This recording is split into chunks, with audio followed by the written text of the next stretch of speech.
Now, let's talk about yesterday. Let's talk about day 3. So there we go. We're at the City Walk in line.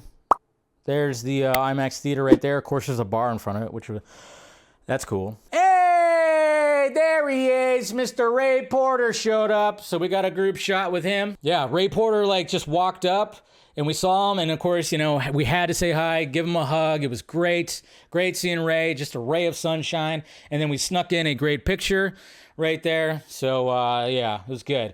And I love how Joey got there. He got the, I love how Joey squeezed in right there. It was quick. We had to be quick because everybody was like, hey, Ray. And then, of course, he had to get to where he needed to get to. But, yeah, there's that shot right there. My ladies were there. Miss Nighthawk right there where it's off in the line. That's right. And I love how it jumbled right here. It kind of gave the lie. You got the girlfriend. And then, of course, you got Mama Film Junkie as well. So, you got Mom and the girlfriend right there. The ladies were there. Great.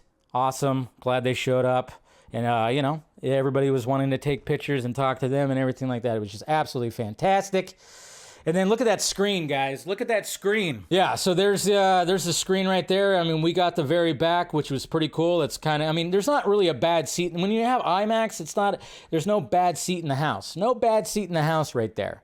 No bad seat. The Rays showed up. So we have Ray Fisher walked in, sat down, and of course Ray Porter. And then also, I forgot to post it too, but Mr. Chris Terrio also showed up too and sat down to watch the movie. Here, I wanted to show this. Obviously when it came to the panel, we all know who was on the panel, but of course the surprise guest being a certain Batman. There he is.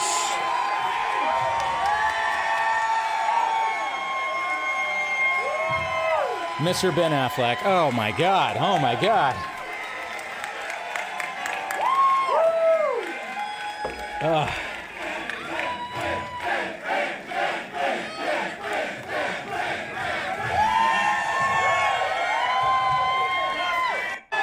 What? Yeah, that was insane.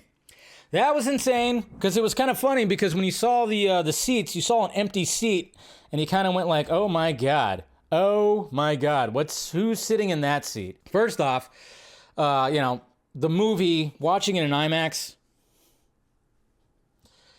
no words. That I was talking about that with somebody later that night when we all went and got dinner on the City Walk. Yes, I know, the next step, I guess you could say, when it came to campaigns, and of course campaigns, there's just campaign after campaign. The next campaign, after Zack Snyder's Justice League came out, the next campaign should have been campaigning to get it a wide release in IMAX. That's what we should have did. We should have did that. I wish we can go back and campaign for that, as opposed to, restore the Snyderverse or something like that. Yeah, that was cool, and it got to 1.5 million.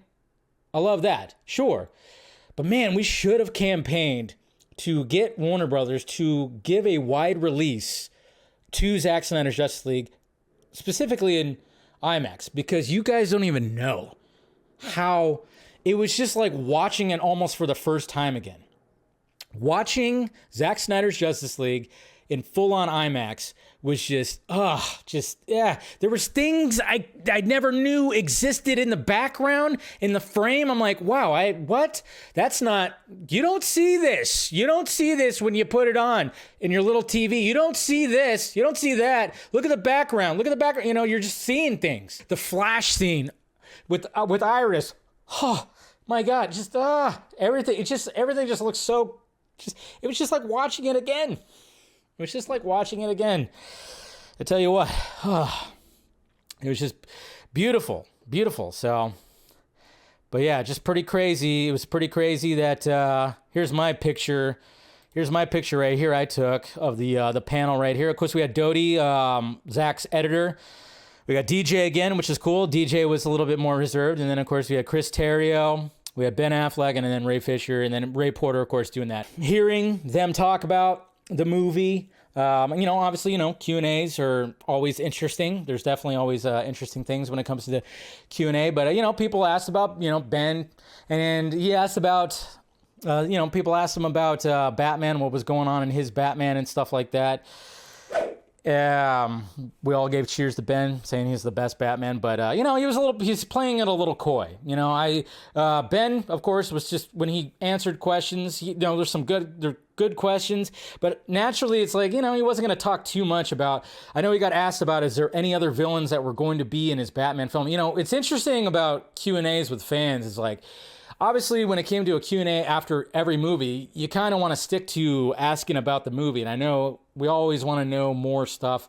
And, you know, sometimes you get asked stuff that's like, oh, interesting. And sometimes, you know, you get somebody who submits a resume to them, which was interesting. That's right. Mama Film Junkie and Zack Snyder. Yay! So awesome. Look at that picture right there. So this happened during intermission, by the way. This is where this picture took place. It was during intermission. You know, like I said, there was a bar right outside the IMAX theater.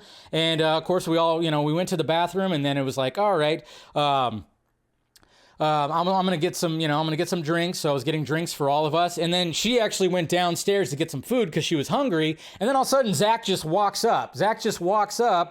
The stairs, and you know, and then of course I was like, you know, we're talking with him a little bit, and we're just chatting with him, and then I was like, oh my God, she's gonna miss him, and then she showed up just in time, guys, and this is how awesome Zach is, that he was about to walk back into the theater, and I was like, Zach, Mama Film Junkie, she wanted to meet you, and blah blah blah, and then of course I just pulled out the phone, took a quick picture real quick, so that's how awesome Zach is right there. We have this right here talking about Gal Gadot. They talked about casting her, and they talked about the audition when it came to Gal Gadot and Ben Affleck right here. So here's Zach talking about that. Like, because it's on over Ben's shoulder like this, and Gal's here. And at the end of the day, he turns around and looks in the camera. He's like, okay. Like, I don't think we have to do this anymore. And it was cool, because, like, that's you know, of course, the reaction was so clean that, like, I left it in for the studio, so they were like, "Oh."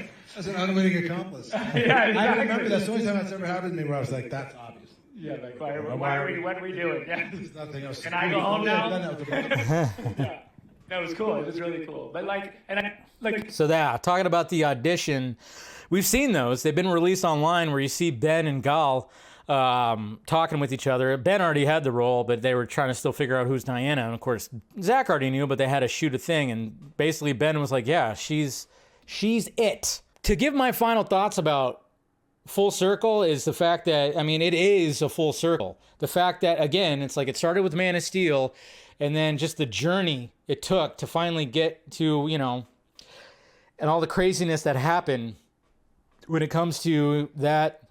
And BVS, and then Justice League, and the tragedy, and then the fact that how Warner Brothers responded to all this, and the fact that we got to this point, and then all the people that that's the important, to me, that's the most important thing.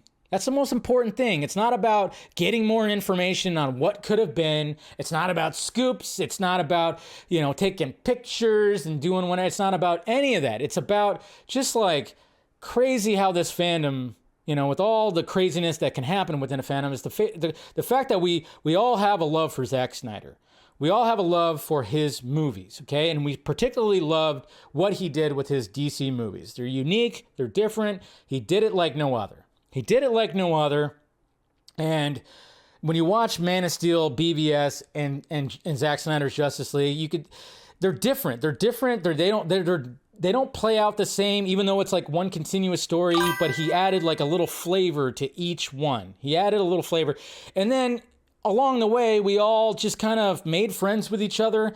You know, I mean, I love that, you know, meeting Steven, meeting Scott, meeting, you know, Jason, meeting Joey, meeting Andre, I mean, it was just crazy. These are guys that I just talked to in a square or with, you know, typing in messages. It's the fact that we actually all met, meeting Phil, meeting Ishan, all those guys, you know, meeting Ray, and then meeting, you know, and then it's crazy.